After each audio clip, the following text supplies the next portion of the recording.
ताज्या बातम्यांसाठी महान करेला सबस्क्राइब करा आणि बेल आयकॉनला क्लिक करा।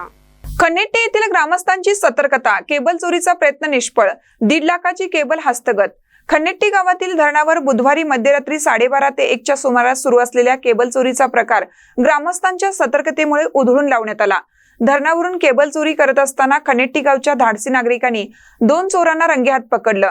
यावेळी सुमारे 1 ते 1.5 लाख रुपये किमतीची केबल हस्तगत करण्यात आली आहे। त्यातील एक चोर मात्र अंधाराचा फायदा घेऊन पसार झाला आहे। पकडण्यात आलेल्या चोरांपैकी एक दड्डी गावचा तर दुसरा पाटणीफाटा परिसरातील असल्याची माहिती मिळाली आहे। या टोळीने यापूर्वीही खनेट्टी परिसरात तब्बल 7 वेळा केबल चोरी केल्याचे उघड झाले आहे।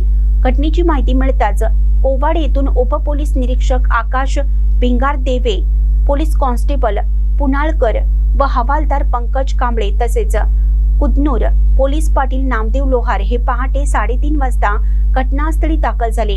त्यांनी पकडलेल्या दोन्ही चोरांना ताब्यात घेऊन पुढील कायदेशीर कारवाई सुरू केली आहे। वारंवार होणाऱ्या केबल चोरीमुळे ग्रामस्थ त्रस्त झाले होते, मात्र यावेळी ग्रामस्थांनी दाखवलेल्या धाडसामुळे मोठे नुकसान टळले असून परिसरात समाधान व्यक्त करण्यात येत आहे। महानकर न्यूजसाठी प्रकाश ऐनापुरे, चंदगड।